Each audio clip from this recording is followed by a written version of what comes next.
स्वागत है आपका हमारे चैनल पर। आज के इस वीडियो में हम स्पीडी जीके का 26वां भाग लेके आ रहे हैं। इसका मतलब ये कि हमने इसके लिए 25 पार्ट ऑलरेडी अपलोड कर दिया है और आपको उनका लिंक इसी वीडियो के डिस्क्रिप्शन में या फिर पहले कमेंट बॉक्स में मिल जाएगा। स्पीडी जीके की यह वीडियो आपके रेलवे एग्जाम के साथ साथ और भी एक दिवसीय परीक्षाओं के लिए बेहद फायदेमंद साबित होगी। तो चलिए ज़्यादा जानकारी के लिए आगे बढ़ते हैं। सब्सक्राइब करिए स्टडी फॉर जॉब्स चैनल को और बेल आइकन को दबाइए लेटेस्ट अपडेट सबसे पहले पाने के लिए। वीडियो में आगे बढ़ें उससे पहले आपको बता दें कि इसके जो भी पार्ट ऑलरेडी अपलोड है आप उन्हें देख पाएंगे बड़े ही आसानी से और उनका लिंक आपको इसी वीडियो के डिस्क्रिप्शन में या फिर पहले कमेंट बॉक्स में मिल जाएगा। तो इस वीडियो में आगे बढ़ें उससे पहले आप इस वीडियो को ज़रूर लाइक कर दें। देखिए यहाँ पे इस तरह के वीडियो में हम वन लाइनर क्वेश्चन कवर करते हैं और इसके सामने इसका उत्तर लिखा गया होता है। जहाँ पर ज़रूरी होता है हम आपको एक्स्ट्रा फैक्ट बताते चलते हैं। तो आज भी कुछ इसी तरह के प्रश्न होंगे और आज का जो भी प्रश्न होगा सारे साइंस से लिए गए हैं। पहला प्रश्न है कि पौधे एवं पेड़ का खाना तैयार करने की प्रक्रिया क्या कहलाती है। मतलब पौधे जो अपना भोजन बनाते हैं उन्हें क्या कहते हैं। तो इन्हें कहा जाता है फोटोसिंथेसिस, मतलब कि प्रकाश संश्लेषण। अब प्रकाश संश्लेषण में क्या जरूरी होता है, कभी कभी ये भी आपसे पूछा गया है। तो प्रकाश संश्लेषण के लिए सबसे पहले सूर्य का प्रकाश होना जरूरी है। मतलब कि इससे एक चीज़ तो तय हो जाती है कि पौधों को खाना बनाने का जो टाइम है वो दिन में ही होगा, दिन में ही सूर्य का प्रकाश मिलेगा। तो कई बार ये भी क्वेश्चन बनता है कि क्या पौधे रात में खाना बनाते हैं। तो पौधे रात में खाना नहीं बनाते हैं। पौधों को अपना खाना बनाने के लिए सबसे ज़रूरी है प्रकाश, इसके साथ चाहिए उनको जल और इसके साथ चाहिए उनको CO2। इस समय जब पौधे खाना बनाते हैं तो वो ऑक्सीजन छोड़ते हैं और यही ऑक्सीजन मनुष्यों को मिलती है और इसीलिए कहा जाता है कि जब तक धरती पे पौधे हैं तब तक ही मनुष्य जीवित रह पाएगा। इसके विरुद्ध, मतलब कि इसके विपरीत, जब रात हो जाती है तो जो पौधे होते हैं वो CO2 के बजाय CO2 छोड़ने लगते हैं और यही CO2 हम भी छोड़ते हैं। इसीलिए कहा जाता है कि रात में किसी मनुष्य को पेड़ या फिर पौधे के नीचे नहीं सोना चाहिए। अगला क्वेश्चन कि किस वनस्पति खाद्य में सबसे अधिक प्रोटीन पाया जाता है। तो वैसे तो बात करें तो प्रोटीन हर तरह की जो दाल होती हैं सब में प्रोटीन पाया जाता है। दाल हो गई या फिर अगर मूंगफली की बात करें तो मूंगफली में भी प्रोटीन पाई जाती है। लेकिन जहाँ सबसे अधिकतम प्रोटीन की बात होगी वहाँ पे आ जाता है सोयाबीन। और कभी कभी ये भी पूछा गया है आपसे कि सोयाबीन में कितना % प्रोटीन पाया जाता है। तो ये है 42%। तो ये भी आपको याद रखना चाहिए क्योंकि कई बार पूछा गया है। अगला क्वेश्चन कि सिनकोना की छाल से प्राप्त औषधि को मलेरिया के उपचार के लिए प्रयुक्त किया जाता है। इसे कृत्रिम औषधि ने इस प्राकृतिक उत्पाद को प्रतिस्थापित किया वह कौन सी है। तो ये है क्लोरोक्विन। मतलब कि जो सिनकोना की छाल होती है इसको मलेरिया के लिए प्रयोग किया जाता था, लेकिन जो क्लोरोक्विन है इसमें सिलिकोना का ही मटेरियल मिला रहता है और इससे अब मलेरिया का इंजेक्शन बनाया जाने लगा है। अगला क्वेश्चन, कौन सी फसल मृदा को नाइट्रोजन से भरपूर कर देती है। तो ये है मटर। जैसे कि अगर आप कोई और चीज़ अपने खेत में किसी चीज़ की बुआई कर रहे हैं और उस खेत की जो मिट्टी है उसमें अगर नाइट्रोजन की कमी हो गई है तो आपको उस खेत में अब मटर बोना चाहिए। मटर बोने से क्या होगा कि ये जो मटर होगा वायुमंडल से नाइट्रोजन लेकर आपके खेत में प्रचुर मात्रा में भर देगा। इसीलिए कहा जाता है कि जो खेत होता है उसमें बदल बदल के फसल की बुआई करनी चाहिए। अगला है कि सामान्यतः प्रयोग में आने वाला मसाला लौंग कहाँ से प्राप्त होता है। मतलब कि कहने का मतलब ये है कि जिस तरह आलू का हम तना खाते हैं, आलू का जो चीज़ हम खाते हैं उसे क्या कहते हैं, तना। कई बार ये भी पूछा गया है। तो ये जड़ नहीं होता है, ये तना होता है। उसी तरह जो हम ये लौंग होती है, जो मसाला लौंग, तो इसका हम क्या चीज़ खाते हैं। आपने देखा होगा लौंग इसी तरह रहती है। तो लौंग का हम फूल की कली खाते हैं। अगला क्वेश्चन कि हसीस पौधे से प्राप्त की जाती है, यह बताइए कि यह पौधे के कौन से भाग से प्राप्त की जाती है। तो यह है तने तथा नर पुष्पक्रम के निस्राव से। अगला क्वेश्चन कि प्रकाश संश्लेषण होता है। तो अभी हमने आपको बताया कि जो प्रकाश संश्लेषण होगा केवल और केवल दिन में होगा। और प्रकाश संश्लेषण में कौन सी गैस चाहिए, तो CO2। और प्रकाश संश्लेषण में पौधे क्या छोड़ते हैं, तो O2 मतलब कि ऑक्सीजन। अब एक चीज़ और आपको जानना चाहिए कि जो ऑक्सीजन है इसका कितना परसेंटेज वातावरण में उपस्थित है, तो ये है 21%। मतलब कि 21% पूरे जो वातावरण है हमारा यहाँ पे ऑक्सीजन उपस्थित है। और कितना कार्बन डाइऑक्साइड उपस्थित है, 0.03%। जब डीप में क्वेश्चन पूछना होता है तो कार्बन डाइऑक्साइड का भी पूछ लिया जाता है। अगला क्वेश्चन कि फूल गोभी में पौधे का उपयोगी भाग कौन सा है। मतलब कि जो फूल गोभी होता है इसमें हम पौधे का कौन सा भाग खाते हैं, तो जो उसका फूल होता है उसी को हम खाते हैं। अगला क्वेश्चन कि विश्व का सबसे बड़ा फूल कौन सा है, तो ये क्वेश्चन कई बार पूछा गया, आप इसे स्टार मार्क कर लेंगे। ये है रफलेसिया। रफलेसिया विश्व का सबसे बड़ा फूल है। अगला क्वेश्चन कि जीवन चक्र की दृष्टि से पौधे का सबसे महत्वपूर्ण अंग कौन सा है, तो सबसे महत्वपूर्ण अंग है फूल, क्योंकि फूल ही एक ऐसा चीज़ है जो लगभग हर एक पौधे में होता है। कई पौधे ऐसे होते हैं जिन पे फल नहीं लगता है, या कई तो ऐसे होते हैं जिन पे पत्तियां ही नहीं होती है, लेकिन जो फूल होता है किसी न किसी रूप में जरूर उपस्थित होता है। अब यहाँ पे जो प्याज का हम कौन सा भाग खाते हैं, तो जो प्याज का हम भाग खाते हैं जो कि ज़मीन के नीचे रहता है वो होता है फिर भी तना। सेम टू सेम आलू का हम कौन सा भाग खाते हैं, तो ये भी है तना। तो आप इसका ध्यान देंगे, क्योंकि कई बार लोग सोचते हैं कि जो प्याज है या फिर आलू है वो ज़मीन के नीचे है, और जो ज़मीन के नीचे रहता है वो जड़ रखता है, तो कई लोग इसे गलती क्वेश्चन मार्क कर देते हैं। अगला क्वेश्चन कि तारपीन का तेल कैसे प्राप्त किया जाता है, तो ये है चीड़ से। जो चीड़ होता है, चीड़ का पौधा, यहाँ से तारपीन का तेल मिलता है। अगला क्वेश्चन कि कौन एक जीवित जीवाश्म कहलाता है, लिविंग फॉसिल्स, तो ये कहलाता है जिंकगो। अगला क्वेश्चन कि विषाणु वृद्धि करता है किसमें, तो जीवित कोशिकाओं में क्या करता है वृद्धि, तो विषाणु। अगला क्वेश्चन कि पौधे का कौन सा भाग फूल बनने का उद्दीपन ग्रहण करता है। उद्दीपन मतलब कि फूल बनने के लिए आगे बढ़ता है, तो ये है पर्ण मतलब कि पत्ती। आपने देखा होगा कि कई पौधे ऐसे हैं जो उनकी कोमल कोमल पत्तियां होती हैं, बाद में यही पुष्प का भीतर वाला हिस्सा बनती है। अगला क्वेश्चन कि कुरंजी पुष्प के लिए 12 वर्ष में एक बार खिलने का कारण है। जो कुरंजी पुष्प है ये 12 वर्ष में एक बार खिलता है, और इसका कारण क्या है, तो इसका कारण है फ्लोरिजन स्राव। अगला क्वेश्चन कि संसार का सबसे छोटा पुष्प कौन सा है, तो ये है बुल्फिया। सबसे छोटा पुष्प बुल्फिया। और अभी आपने देखा कि सबसे बड़ा पुष्प कौन सा है, तो रेफ्लिसिया। तो ये आपको याद होना चाहिए, सबसे बड़ा पुष्प रेफ्लिसिया और सबसे छोटा पुष्प बुल्फिया। अगला क्वेश्चन कि लाइकेन जिन वर्ग के पौधों से मिलकर बनता है वो कौन कौन है, तो लाइकेन बनता है कवक और शैवाल से। आगे बढ़े। अगला क्वेश्चन है कि लिटमस अम्ल क्षार सूचक प्राप्त होता है किससे, तो ये है लाइकेन। देखिए जो लिटमस होता है इसी से हम पता कर लेते हैं कि सामने वाला जो लिक्विड की बात हो रही है अम्ल है कि क्षार है। अगला क्वेश्चन है कि साबूदाना मतलब कि सागो किससे बनाया जाता है, तो जो साबुन दाना होता है ये बनता है साइकस से। अगला क्वेश्चन कि दमा एवं खांसी के रोगों में काम आने वाली औषधि जिसका नाम है इफेड्रिन किससे प्राप्त की जाती है, तो जो इफेड्रिन है ये प्राप्त होती है इफेड्रा से। अगला क्वेश्चन कि मशरूम क्या होता है, जो मशरूम है ये क्या होता है, तो ये एक तरह का कवक होता है, इस मशरूम को खाया भी जाता है। अगला क्वेश्चन कि प्रथम वियुक्त प्रतिजैविकी कौन सा था, प्रथम वियुक्त प्रतिजैविकी, तो ये था पेनिसिलिन। अगला क्वेश्चन कि एथलीट फुट की जो बीमारी होती है ये किससे उत्पन्न होती है, तो जो एथलीट फुट बीमारी होती है ये कवक से ही उत्पन्न होती है। अगला क्वेश्चन है कौन सा एक कवक एवं उच्च पादप की जड़ों के बीच उपयोगी कार्यात्मक संबंध को दर्शाता है, तो अगर कवक और उच्च पादप की जड़ों के बीच की बात की जाए तो ये है माइक्रोराइजा।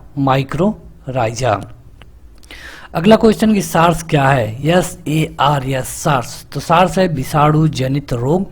और खसरा किस संक्रमण के कारण होता है, तो खसरा होता है विषाणुओं के कारण। देखिए इस तरह क्वेश्चन बहुत बार पूछे जाते हैं, जैसे कि पूछ लिया जाएगा कि जो विषाणु होते हैं उनसे होने वाला कोई रोग बताइए, तो ये हो जाएगा खसरा, या फिर जो चेचक होता है ये भी विषाणु द्वारा ही होता है, या फिर जो फुट एंड माउथ रोग होता है ये भी विषाणु के द्वारा ही होता है। तो इस तरह जो भी क्वेश्चन है आप इन्हें अच्छे तरीके से देख लेंगे। यहाँ पे देखिए विषाणु के 3 क्वेश्चन दिए गए हैं, खसरा, चेचक और फुट एंड माउथ। तो वीडियो में आगे बढ़ें उससे पहले जो लोग अभी तक इस वीडियो को लाइक नहीं किए हैं जरूर लाइक कर दें। आपको बता दें कि इसके जो भी पार्ट ऑलरेडी अपलोड है आप उन्हें देख सकते हैं, उनका लिंक आपको इसी वीडियो के डिस्क्रिप्शन में मिल जाएगा। अगला क्वेश्चन है कि आईवी द्वारा होने वाला रोग है, तो ये होता है एड्स होता है। और एड्स दिवस कब मनाया जाता है ये भी आपको जानना चाहिए। हर साल एड्स दिवस कब मनाया जाता है, तो 1 दिसंबर को। अगला क्वेश्चन कि एड्स वायरस क्या है, तो यह एक सूची का RNA है। क्या है, RNA है। एड्स का किससे कारण होता है, तो एड्स होता है वायरस के कारण। और जो यहाँ आईवी हम बात कर रहे थे, इसका फुल फॉर्म क्या है, तो ये है ह्यूमन, मतलब कि आपने सुना होगा HIV इसे कहते हैं, ह्यूमन। इसका हो जाता है ह्यूमन, इसका हो जाता है इम्यूनो डिफिशियंसी, और इसका हो जाता है वायरस। यहाँ पे देखिए human immuno deficiency virus HIV। अगला क्वेश्चन कि एड्स फैलता है शारीरिक संपर्क से, अगर कहीं गलत शारीरिक संपर्क होता है तो वहाँ पे एड्स हो जाता है। अगला क्वेश्चन कि विषाणु में क्या होता है, तो विषाणु में होता है न्यूक्लिक एसिड और प्रोटीन। अगला क्वेश्चन कि प्रशीतन खाद्य परिरक्षण में मदद करता है। क्या करता है, जो प्रशीतन होता है वो खाद्य के परिरक्षण में क्यों मदद करता है, तो यह जो जैव रासायनिक अभिक्रिया होती है इसकी दर को कम कर देता है। यहाँ पे कहने का ये मतलब है कि जो अपना खाद्य पदार्थ होता है, इसको अगर हम फ्रिज में रख देते हैं तो वो जल्दी ख़राब नहीं होता है। क्यों, तो इसमें जो रासायनिक अभिक्रिया होती है उसको दर को जो फ्रिज होता है वो कम कर देता है। और जो चीज़ अब बाहर अगर 1 दिन में ख़राब होने वाली होती है, अगर उसे हम फ्रिज में रख दें तो 5-6 दिन बाद ही खराब होगी। अगला क्वेश्चन कि जैव निम्नीकृत अपशिष्ट को किसकी सहायता से उपयोगी पदार्थ में रूपांतरित किया जा सकता है, तो ये है जीवाणु। और जो दूध खट्टा हो जाता है इसका कारण क्या होता है, तो जो दूध खट्टा होता है ये भी जीवाणु के कारण ही होता है। अगला क्वेश्चन कि दूध से दही के रूप में जमने का कारण क्या है, तो दूध जो दही के रूप में बन जाता है इसका कारण है लैक्टोबैसिलस। ये कई बार पूछा जा चुका है, लैक्टोबैसिलस। अगला क्वेश्चन कि एक्स बायोलॉजी में किसका अध्ययन किया जाता है, एक्स बायोलॉजी। तो एक्स बायोलॉजी में अध्ययन किया जाता है बाह्य ग्रहों और अंतरिक्ष में जीवन का, मतलब ग्रहों तथा अंतरिक्ष में कैसा जीवन होगा ये चीज़ के अंतर्गत अध्ययन किया जाता है, इसे कहते हैं एक्स बायोलॉजी। अगला क्वेश्चन कि पुष्पों का जो अध्ययन किया जाता है इसे क्या कहते हैं, तो पुष्पों के अध्ययन को कहा जाता है एंथ्रोलॉजी। अगला क्वेश्चन कि बैक्टीरिया में पाया जाने वाला प्रकाश संश्लेषी आशय क्या कहलाता है, यह है वर्णकीलवक। और अगला क्वेश्चन कि हैजा किसके कारण होता है, तो हैजा होता है जीवाणु के कारण। अगला क्वेश्चन कि तपेदिक का कारण क्या है, तो तपेदिक होता है बैक्टीरिया के कारण। और अगला कि नर पुष्प और स्त्री पुष्प दोनों को जन्म देने वाले पादप क्या कहलाते हैं, तो जो दोनों को जन्म देते हैं वे कहलाते हैं उभयलिंगी स्त्री। अगला क्वेश्चन कि वह विज्ञान जिसका संबंध जीवधारियों के अध्ययन से है क्या कहलाता है, तो जिस विज्ञान में जीवधारियों के बारे में बात होगी वो हो जाएगा जीव विज्ञान। फाइकोलॉजी में किसका अध्ययन किया जाता है, फाइकोलॉजी, तो ये यहाँ होता है शैवाल का, एल्गाई का। और अगला क्वेश्चन कि पर्यावरण का अध्ययन जीव विज्ञान की कौन से शाखा के तहत किया जाता है, तो ये है पारिस्थितिकी।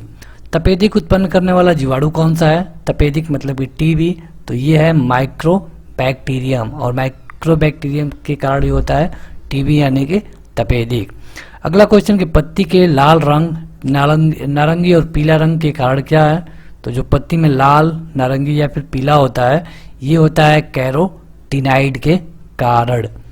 अगला क्वेश्चन कि यदि एक जीवाणु की कोशिका प्रति 20 मिनटों में विभाजित होती है तो 2 घंटे में कितने जीवाणु बनेंगे, तो देखिए ये 20 घंटे में विभाजित हो जाती है, मतलब कि 20 मिनट में विभाजित होती है। तो अगर एक यहाँ पे रहेगी तो 20 मिनट बाद हो जाएगी 2, ठीक।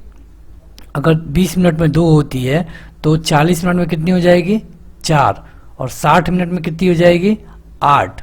और इसी तरह जब ये 2 घंटे तक रहेगा तो आप देख रहे हैं कि क्रिया ये कितनी तेजी से बढ़ रही है, तो 2 घंटे में हो जाएगा 64। अगला क्वेश्चन कि नाइट्रोजन यौगिकीकरण में कौन सी फसल सहायक होती है, तो जो फली वाले फसल हैं जैसे कि मटर आपने देखा, तो इससे जो नाइट्रोजन है आपके खेत में बढ़ जाता है। नाइट्रोजन स्थितीकरण में लेग हीमोग्लोबिन का क्या कार्य होता है, तो ये होता है ऑक्सीजन का अवशोषक। अगला क्वेश्चन कौन सा रोग बैक्टीरिया के कारण होता है, तो ये है तपेदिक, अभी आपने देखा था ये क्वेश्चन। और अगला क्वेश्चन कि जो जीव विज्ञान है इसके जनक मतलब कि फादर ऑफ बायोलॉजी किसे कहा जाता है, तो ये है अरस्तु। किसे कहा जाता है, तो अरस्तु को। अगला क्वेश्चन कि जीव विज्ञान के जनक कौन है? जूलॉजी के, तो ये है अरस्तु। और जीव विज्ञान यहाँ पर भी आपने देखा, लेकिन ये जंतु विज्ञान, तो जंतु विज्ञान के जनक भी अरस्तु ही है। वनस्पति विज्ञान के जनक कौन है? तो ये है थियोफ्रेस्टस। चिकित्सा शास्त्र के जनक कौन है? तो हिप्पोक्रेट्स। मतलब कि ये सब डायरेक्ट क्वेश्चन है, इसमें आपको एक्स्ट्रा फैक्ट क्या बताना, यहाँ पे आपको सबको याद ही करना होगा। एंटीबायोटिक्स अधिकांशतः कहाँ से मिलता है? तो जीवाणुओं से। एंटीबायोटिक काम क्या करता है? तो ये आपके शरीर में प्रतिरक्षा में काम में आता है। अगला क्वेश्चन है किस पेड़ की छाल से मसाले को नाइट्रोजन से भरपूर कर देती है? तो जो दालचीनी होती है इसमें जो ये नाइट्रोजन की मात्रा अधिक मिलती है। अगला क्वेश्चन कि जिस विटामिन में कोबाल्ट होता है वो कौन सा है? तो ये है B12। B12 में अधिक मात्रा में क्या पाया जाता है? कोबाल्ट। और बच्चों की अंगों की अस्थियां मुड़ जाती हैं किसकी कमी से? तो ये होता है विटामिन D। और इस रोग को क्या कहते हैं? तो इसे कहा जाता है रिकेट्स। इसमें जो हड्डियां होती है कमजोर हो जाती हैं, टेढ़ी मेढ़ी हो जाती हैं। अगला क्वेश्चन कि B2 का अन्य नाम क्या है? तो इसे कहते हैं राइबोफ्लेविन। B2 मतलब कि राइबोफ्लेविन। अगला क्वेश्चन कि एक कठोर परिश्रम करने वाले पुरुष को दैनिक ऊर्जा की आवश्यकता कितनी होती है? तो ये है 4000 किलो कैलोरी। अगला क्वेश्चन कि चंदन के पेड़ को क्या माना जाता है? तो ये आंशिक मूल परजीवी होता है चंदन का पेड़। अगला क्वेश्चन कि चिकन पॉक्स मतलब कि छोटी माता जिन्हें कहा जाता है, ये किसके द्वारा होता है? ये होता है विषाणु के द्वारा, और ये विषाणु होते हैं DNA के विषाणु। ब्लैक डेथ मतलब काली मौत किसे कहते हैं? तो ये होता है प्लेग के कारण। आपने प्लेग और हैजा का नाम सुना होगा। जब पहले इनका इलाज नहीं था, तो जब एक गांव में प्लेग आता था तो गांव के गांव साफ हो जाते थे, लोग मर जाते थे क्योंकि ये छुआछूत से फैलता था। अगला क्वेश्चन कि डेंगू बुखार के कारण मानव शरीर में किसकी कमी हो जाती है? तो जब डेंगू बुखार होता है तो इसमें मानव शरीर में प्लेटलेट्स की कमी हो जाती है। अगला क्वेश्चन कि गाजर कौन से विटामिन के कारण होता है? मतलब कि गाजर में कौन सा सबसे अधिक पाया जाता है? तो ये है विटामिन ए। विटामिन ए किसके लिए काम करता है? तो खास रूप से आंखों के लिए। अगला क्वेश्चन कि मानव शरीर में विटामिन ए कहाँ पे संचित रहता है? तो ये रहता है यकृत में। अगला क्वेश्चन कि थायमीन क्या है? थायमीन है, तो जो विटामिन बी है वो थायमीन के नाम से भी जाना जाता है। अगला क्वेश्चन कि BMD परीक्षण क्या चेक करने के लिए किया जाता है? BMD तो जो ऑस्टियोपोरोसिस होता है, ऑस्टियोपोरोसिस इसे चेक करने के लिए किया जाता है BMD परीक्षण। एड्स किससे होता है? तो ये होता है विषाणु से। और आंशिक मात्रा में अल्कोहल पीने वाले लोग मरते हैं किससे? तो सिरोसिस से। और जो सरल गलगड मतलब कि जो घेघा रोग होता है, ये किस तरह का रोग है? तो ये है थायराइड ग्रंथि का रोग। और क्यों होता है? तो आयोडीन की कमी से। अगला क्वेश्चन कि मलेरिया का संक्रामक चरण कौन सा है? तो ये होता है बीजाणु के द्वारा, और इसमें जो होता है स्पोरोजोआइट नामक विषाणु पाया जाता है। और इसमें से कौन सा एक कवकीय रोग है? तो ये है एक्जिमा। देखिए यहाँ पे जो भी क्वेश्चन है डायरेक्ट पूछे जा चुके हैं, इसमें कुछ एक्स्ट्रा फैक्ट बताने लायक है नहीं। तो अगर आप इस वीडियो को 2 से 3 बार देखेंगे तो आपको कुछ प्रश्न ऐसे ही याद हो जाएंगे। तो आज की इस वीडियो में इतना ही। आप इस वीडियो को लाइक करिए। आपको बता दें कि इस तरह की और भी वीडियो ऑलरेडी अपलोड है, आप उन्हें देख सकते हैं बड़े ही आसानी से। आज की इस वीडियो में इतना ही। Thank you.